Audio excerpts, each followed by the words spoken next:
Haleluya, segala pujian hormat bagi Engkau di tempat yang maha tinggi. Dan di dalam nama Tuhan Yesus, inilah pujian kami, kerinduan kami, untuk mendapatkan yang terbaik daripadamu. Terima kasih buat sore hari ini. Berkati kami oleh roh-Mu. Tuhan, hati kami sungguh merindukan Engkau sore hari ini. Kerjakanlah apa yang menjadi kerinduan-Mu bagi hidup kami. Hamba berdoa sore hari ini agar kami punya tanah hati yang subur, yang siap ditanami oleh kebenaran firman-Mu. Sembunyikan hamba-Mu jauh di belakang salib-Mu, dan biarlah Engkau saja dan kemuliaan-Mu yang ada di tengah-tengah kami. Kami rindu seperti Yohanes berkata, biar Engkau semakin bertambah-tambah dan kami semakin berkurang-kurang. Biarlah Engkau ditinggikan, kami direndahkan. Segala kemuliaan hanya bagi-Mu. Terima kasih buat kesempatan yang indah yang ada pada sore hari ini. Berkati anak-anak-Mu yang hadir secara onsite atau secara online di rumah mereka masing-masing. Tuhan dapat menjumpai mereka, menjamah, memulihkan. Dan kami percaya bahwa Allah yang kami sembah adalah Allah yang hidup, Allah yang besar, Allah yang luar biasa, yang tidak pernah berubah dari dulu, sekarang, dan selama-lamanya. Di dalam nama Tuhan Yesus kami berdoa. Amin. Silakan duduk. Shalom Bapak Ibu Saudara yang dikasihi oleh Tuhan. Senang sekali kita bisa berjumpa di rumah Tuhan sore hari ini. Saya harap semua baik-baik ya, sehat-sehat. Nah, puji Tuhan, sore hari ini kita mau merenungkan kebenaran firman Tuhan mengenai pergumulan dan pengharapan hidup manusia. Pergumulan dan pengharapan hidup manusia. Saya coba cari arti pergumulan menurut KBBI, yaitu Kamus Besar Bahasa Indonesia. Dikatakan pergumulan adalah perjuangan atau usaha yang keras dari seseorang. Kalau pandangan Alkitab mengatakan bahwa pergumulan adalah proses untuk mengatasi masalah atau hambatan yang dihadapi oleh seseorang. Nah, saya percaya bahwa perjalanan hidup setiap orang itu berbeda. Proses yang dihadapi seseorang pun ada banyak mungkin masalah, ada banyak hambatan atau juga kesulitan yang dihadapi oleh seseorang. Saya pernah menghadiri pemakaman ya. Ada seseorang berkata, waduh kasihan ya orang ini. Karena dari lahirnya udah susah sampai meninggal pun susah. Ya mungkin karena dalam hidup itu tidaklah mudah bagi seseorang, mungkin karena banyak harta bisa mengatasi segala sesuatu, tapi orang yang memang segala sesuatu itu kekurangan, serba terbatas, dan sampai meninggal pun untuk memakamkan dia pun sulit. Nah, kita boleh atau kita mau belajar sore hari ini bahwa pergumulan bisa berupa masalah yang kita hadapi. Mungkin ada yang bergumul mengenai kesehatannya, mungkin mengenai finansial, secara ekonomi, mungkin pekerjaan, mungkin usaha, dan mungkin hubungan antara orang tua dengan anak, atau juga suami istri, atau juga kakak beradik, saudara bersaudara, orang lain, atau lingkungan juga bisa menjadi masalah tersendiri dalam kehidupan seseorang. Dan seringkali sebagai hamba Tuhan ada banyak ya curahan hati dari setiap jemaat yang secara manusia ya, kita hanya bisa memberikan nasihat berdasarkan firman Tuhan dan juga mendoakan mereka. Karena berbagai masalah yang mereka hadapi, entah dengan anak atau soal warisan dan lain sebagainya. Saya percaya selama kita hidup ada banyak yang kita gumulkan dalam hidup kita. Dan apalagi saat-saat sekarang ini ya, dalam masa pandemi COVID-19, apakah sudah berakhir atau tidak? Kalau kita lihat atrium saja yang di depan sini sudah bangkrut, pilot ya, dan akan dijual. Kalau kita lihat rame, tapi kalau kita lihat ya di lantai 4 untuk kuliner saja cuma 1-2 yang masih buka, yang masih bertahan. Lantai 5 sudah banyak yang tutup dan beberapa toko yang sepi dan lain sebagainya. Mal-mal yang lain mungkin sudah bangkrut dan lain sebagainya. Dan itulah pergumulan dari setiap orang berbeda dalam kehidupan kita. Nah, pergumulan kalau dipandang secara positif bisa menjadi pelajaran, bisa menjadi hikmah atau pengalaman dalam kehidupan seseorang. Tetapi kalau dipandang secara negatif, itu bisa membuat seseorang itu stres atau depresi di dalam hidupnya. Nah, saya terima video dikatakan bahwa orang tersebut untuk mengatasi stresnya itu namanya stress release ya, dengan melihat alam ciptaannya. Kemudian pergi ke tempat yang sunyi. Terus dikasih lihat videonya. Ini saya lagi ada di Bali ya. Mungkin kalau orang punya uang enak ya, bisa kemana-mana ya, bisa pesiar dan lain sebagainya, bisa menikmati keindahan alam. Kalau kita ya mungkin dari rumah ke kantor terbatas ya, tapi justru yang lagi tren-tren sekarang ini healing ya, entah nongkrong di kafe dan lain sebagainya. Kembali lagi kalau punya modal ya, kalau nggak punya lalu kita bisa buat apa. Tetapi marilah kita melihat bersama-sama pelajaran dari pergumulan dan pengharapan dari Mazmur Asaf di dalam Mazmur 73 ayat 1 sampai ayatnya ke-28. Saya undang kita semua bangkit berdiri. Kita akan baca secara bergantian. Saya akan baca ayat ganjil, Bapak Ibu akan membaca ayat yang genap. Sesungguhnya Allah itu baik bagi mereka yang tulus hatinya, bagi mereka yang bersih hatinya. Bapak Ibu ayat 2, ulangi. 1, 2, 3.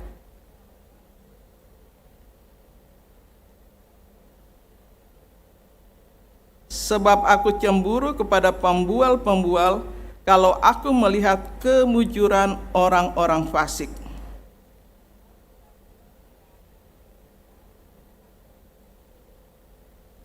Mereka tidak mengalami kesusahan manusia dan mereka tidak kena tulah seperti orang lain.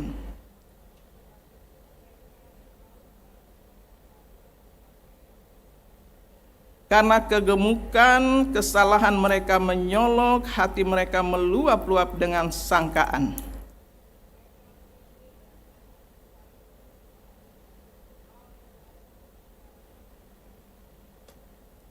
Mereka membuka mulut melawan langit dan lidah mereka membual di bumi.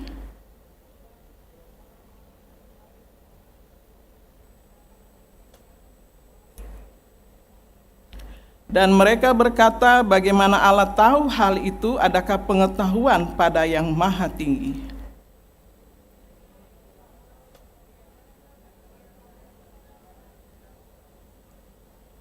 Sia-sia sama sekali aku mempertahankan hati yang bersih dan membasuh tanganku tanda tak bersalah.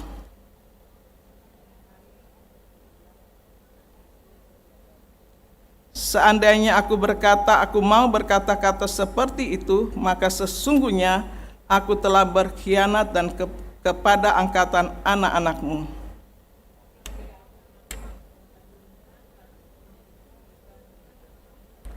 Sampai aku masuk ke dalam tempat kudus Allah dan memperhatikan kesudahan mereka.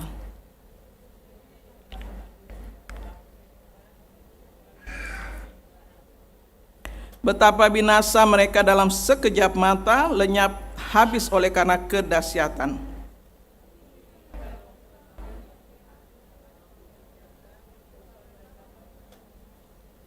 Ketika hatiku merasa pahit dan buah pinggangku menusuk-nusuk rasanya,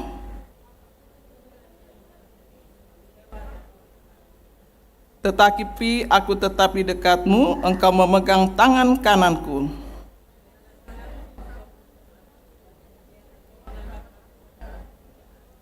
Siapa gerangan ada padaku di sorga selain engkau tidak ada yang kuingini di bumi.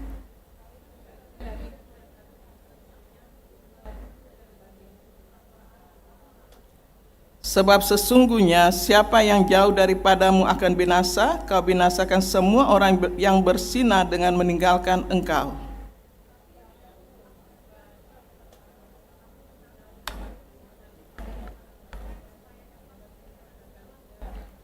Ya, terima kasih, silakan duduk. Kita sudah membaca panjang lebar di dalam Mazmur 73 ini ayat 1 sampai ayat ke-28. Ini merupakan Mazmur Asaf. Asaf bin Berekia bin Simeo adalah seorang ahli musik keturunan suku Lewi, Bani Gerson pada zaman Raja Daud. Kita tahu bahwa Lewi adalah putra ketiga Yakub dan Lea. Tugasnya mereka adalah di rumah Tuhan mengawasi, mengangkat, membongkar dan memasang kemah suci.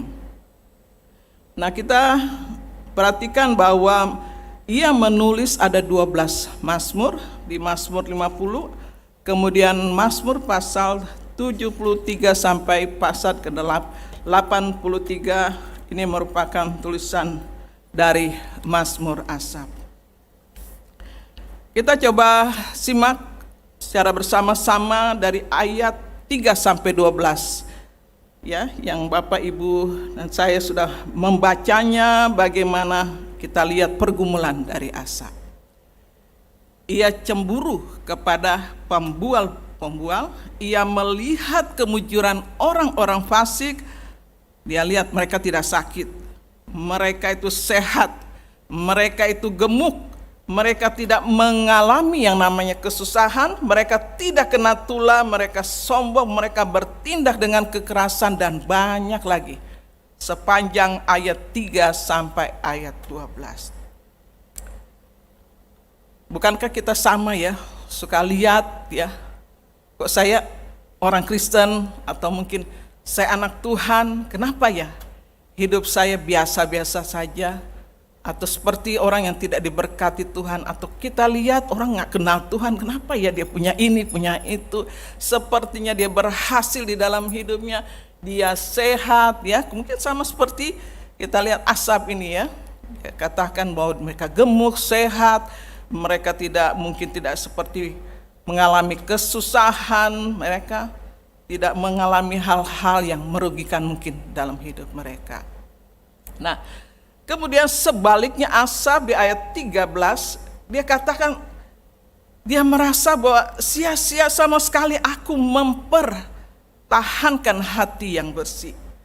Di ayat 14 juga dia bilang, namun sepanjang hari aku kena tula dan kena hukum setiap pagi. Dia bilang rasanya ya, padahal di ayat 1 dikatakan sesungguhnya itu pengakuan dia, Allah itu baik bagi mereka yang tulus hatinya. Di ayat 2, tetapi aku sedikit lagi maka kakiku terpeleset, nyaris aku tergelincir. Dia merasa bahwa seperti sia-sia ya, dia mempertahankan hatinya yang bersih. Dia kena tula, bahkan dia kena hukum setiap pagi. Nah, apa yang kita bisa pelajari dari Mazmur Asaf ini? Kita lihat bahwa Asaf ini dia menilai, melihat menurut pendapatnya, menurut pandangannya sendiri. Kita menyadari bahwa sebagai manusia biasa, manusia yang terbatas, penuh dengan kekurangan, kelemahan, kegagalan, ya, tentu pandangannya sempit, melihat dari apa yang bisa dilihat, menilai apa yang bisa dilihat dari apa yang bisa dinilai secara fisik, secara luarnya. Saya teringat satu cerita, kalau orang kota ke desa, kalau dia lihat pemandangan, dia lihat gunung-gunung, dia lihat sawah, dia lihat kali, dia dengar gemericik air, dia merasakan suasana yang tenang, ya, udara yang sejuk. Waduh, dia seperti terpesona ya, terkesima. Ya, dia bilang, waduh enak ya, orang desa ya. Aduh, bagus sekali gunungnya, pemandangannya, udaranya semua. Orang desa bingung, biasa aja. Buat mereka biasa. Tapi buat orang kota luar biasa. Makanya setiap pada waktu liburan saya percaya orang-orang yang ya punya modal, punya uang akan cari suasana yang lain. Pergi ya. Pergi ke pantai, pergi ke gunung ya, puncak dan lain sebagainya. Sebaliknya orang desa, kalau dia ke kota, dia akan terkesima, terpesona melihat gedung-gedung yang tinggi, yang megah, kemudian lalu lintas yang ya padat, dia bingung. Orang kota biasa saja. Ya seperti itu mungkin gambarannya. Ya dilihat, apa yang bisa dilihat, dinilai apa yang bisa dinilai secara kasat mata saja. Manusia itu cenderung ya membanding-bandingkan dirinya dengan orang lain. Wah senang ya, bahagia ya. Ya coba saya seperti itu. Kalau mungkin saya tidak dilahirkan dari keluarga yang pas-pasan, mungkin saya akan bisa melanjutkan studi dan lain sebagainya. Ada banyak cita-cita, keinginan dari setiap orang yang berbeda. Tetapi apa yang kita bisa pelajari dari sini selain pergumulan, bahwa di tengah pergumulan itu ada pengharapan. Apa yang membuat Asaf sadar, yaitu di ayat 17. Kita lihat bersama, sampai aku masuk dalam tempat kudus Allah dan memperhatikan kesudahan mereka. Akhirnya Asaf sadar ketika dia masuk ke tempat kudus Allah dan memperhatikan kesudahan mereka. Di ayat 18 sampai ayatnya 20 bagaimana sesungguhnya di tempat-tempat licin kau taruh mereka, kau jatuhkan mereka sehingga hancur. Betapa binasa mereka dalam sekejap mata, lenyap habis oleh karena kedahsyatan. Seperti mimpi pada waktu terbangun ya Tuhan, pada waktu terjaga, rupa mereka kau pandang hina. Akhirnya Asaf sadar ketika ia masuk ke tempat kudusnya Allah. Dia dibukakan, diberikan pengertian oleh Tuhan bahwa sesungguhnya hal-hal yang tidak baik, yang tidak berkenan kepada Tuhan, akhirnya Tuhan binasakan, Tuhan hancurkan semua itu orang-orang fasik. Nah, ketika kita tidak mengerti dengan banyak hal yang terjadi dalam hidup kita, entah kita sudah mengiring Tuhan sekian lama atau baru, itu tidak menjadi jaminan, tidak menjadi tolak ukur seseorang yang sudah lama dengan Tuhan.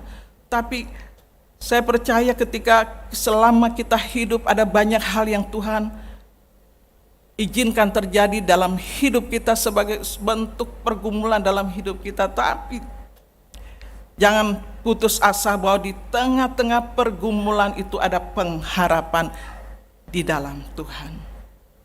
Pengharapan yang ada ketika kita datang ke tempat kudusnya Allah seperti Asaf. Dia mengerti akhirnya semua yang dia lihat selama ini akhirnya memang dibinasakan, dihancurkan oleh Tuhan. Hal yang kita bisa pelajari yaitu dua pengharapan di tengah-tengah pergumulan hidup kita adalah ketika kita datang ke tempat kudusnya Allah. Hal yang kedua yaitu ketika kita dekat dengan Tuhan sebagai sumber segalanya. Nah, datang ke tempat kudusnya Allah ini saat di dalam perjanjian lama hanya boleh dimasuki oleh imam besar bangsa Israel. Itu hanya setahun sekali pada hari raya pendamaian. Imam besar diizinkan masuk ke dalam tempat itu untuk membakar ukupan dan memercikan darah hewan kurban pada tutup pendamaian tabut perjanjian. Yaitu apa? Yaitu dapat menghapus dosanya dan dosa bangsanya. Saat itu ada sebuah pembatas antara manusia dan Allah. Tapi kita bersyukur oleh karena kematian Kristus di atas kayu salib, manusia sudah tidak lagi terpisah dengan Allah. Oleh darah Yesus kita sekarang penuh dengan keberanian dapat datang masuk ke dalam tempat kudusnya Allah. Karena ia telah membuka jalan yang baru yang hidup bagi kita melalui tabir, yaitu dirinya sendiri. Jadi kita bebas setiap saat, ya, 24 jam kita bisa datang kepada Tuhan. Kembali lagi tergantung kepada kita. Apakah kita datang kepada Tuhan hanya ada pergumulan, ada perlunya, atau memang kita baru sadar atau lain sebagainya. Di dalam kebenaran firman Tuhan, Matius 11 ayat 28 dikatakan, mintalah kepadaku semua yang letih lesu dan berbeban berat, aku akan memberikan kelegaan kepadamu. Dalam pergumulan ketika kita datang kepada Tuhan, saya percaya kita memenuhi undangan Tuhan. Semua yang letih lesu, berbeban berat, ketika kita datang kepada Tuhan, Tuhan akan memberikan kelegaan, memberikan kelepasan, memberikan kemenangan kepada kita. Di Filipi 4 ayat 6 dikatakan, janganlah hendaknya kamu khawatir tentang apapun juga, tetapi nyatakanlah dalam segala hal keinginanmu kepada Allah dalam doa dan permohonan dengan ucapan syukur. Di dalam Yesaya 40 ayat 31 dikatakan, tetapi orang-orang yang menanti-nantikan Tuhan mendapat kekuatan baru. Mereka seumpama Raja Wali yang naik terbang dengan kekuatan sayapnya. Mereka berlari dan tidak menjadi lesu, dan berjalan dan tidak menjadi lelah. Itulah semua janji-janji Tuhan yang kita bisa terima, kita bisa raih di dalam Tuhan. Kita akan mengalami kemenangan, lepas kemenangan di dalam Tuhan. Di tengah pergumulan, ingat, kita datang kepada Tuhan. Ada pengharapan selalu di dalam Tuhan. Tuhan tidak pernah meninggalkan kita sedetik pun. Mungkin kitanya yang suka lupa, mungkin kita yang suka lalai, mungkin kita yang sering meninggalkan Tuhan, ya. Hanya sore hari ini kita sadar bahwa Tuhan, di tengah pergumulan dalam hidup saya selalu ada pengharapan ketika saya datang kepada Tuhan. Hal yang kedua, pengharapan yang kedua di tengah pergumulan ketika kita dekat dengan Tuhan. Di ayat 23 di situ dikatakan, tetapi aku tetap di dekatmu, engkau memegang tangan kananku. Kemudian di ayat 25, siapa gerangan ada padaku di sorga selain engkau tidak ada yang kuingi di bumi. Inilah ungkapan yang Mazmur Asaf bisa, ya, berikan kepada kita bahwa ketika dekat dengan Tuhan, apa sih yang kita bisa mau ingini di bumi ini, ya. Semua, kalau apapun orang bisa miliki, ya, harta, benda, tata, jabatan, semuanya hanya sementara belaka. Semua itu ada musimnya, semua itu akan berlalu. Dan ketika kita meninggalkan dunia ini, ingat, tidak ada satu pun yang kita bisa bawa apa-apa. Untuk itulah saya ingatkan, ketika kita masih ada kesempatan yang Tuhan berikan, mari mendekat kepada Tuhan. Bukan dekat dengan seseorang, si A, si B, ya, yang kita taruh harapannya. Dulu ketika suami saya masih hidup, ketika, ya, namanya masih belajar, ya, masih belum dalam pengenalan akan Tuhan, dia coba datang ke temannya. Dia pikir dia pernah tolong temannya, ya, dia pernah berjasa, ya, karena orang gitu, ya, seenggak-enggaknya dia balas budi baik. Dia pikir begitu. Tapi ketika dia datang, dia kecewa sama sekali. Dan digenapilah firman Tuhan, jangan pernah berharap kepada manusia, engkau akan kecewa. Nah, seperti itulah akhirnya, ya, belajar untuk tidak berbuat baik, jangan pernah mengharapkan balasannya. atau kita melakukan yang baik, jangan pernah bosan kalau orang itu tidak membalas. Jangan pernah.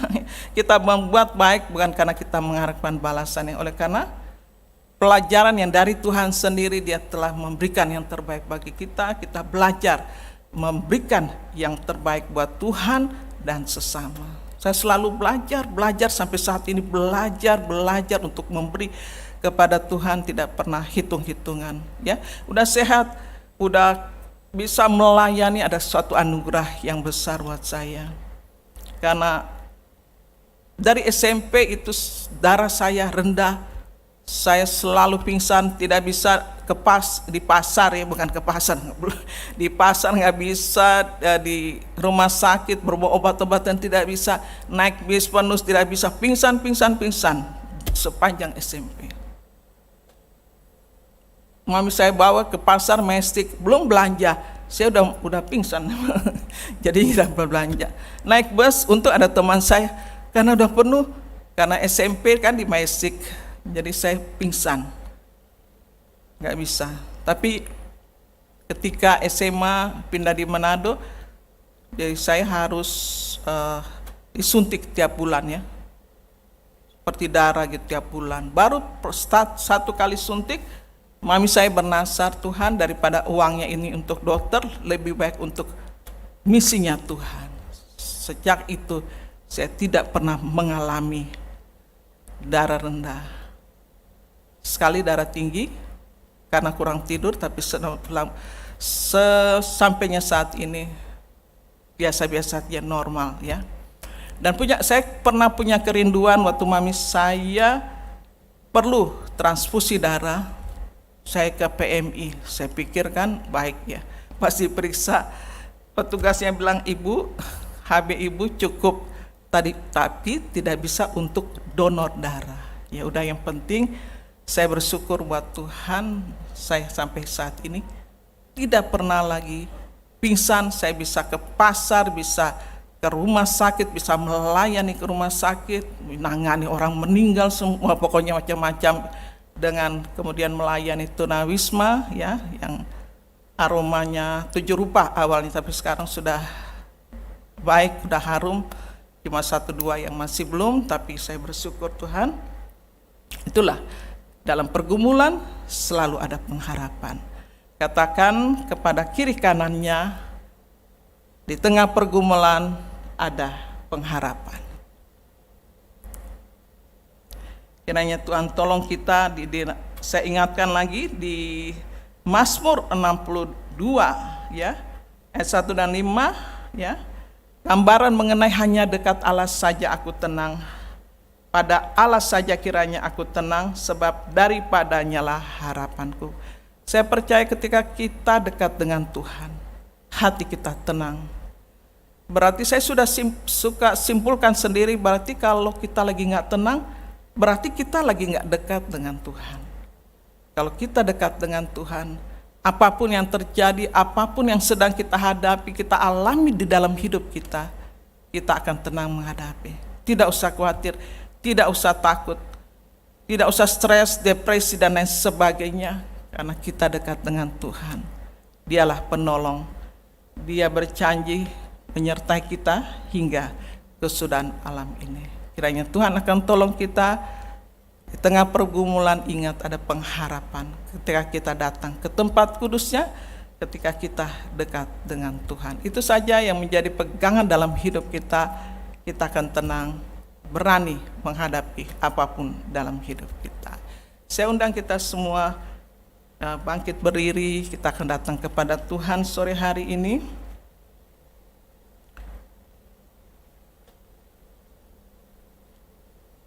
Apa yang sedang engkau gumuli saat ini? Apakah masa depanmu? Apakah teman hidup? Apakah pekerjaanmu, keluargamu, anakmu, suamimu, istrimu? Apapun itu datang kepada Tuhan. Dengan keyakinan bahwa Tuhan, saya punya pengharapan. Kita akan menyanyikan pujian, hanya dekat Allah saja aku. Hanya hanya dekat Allah.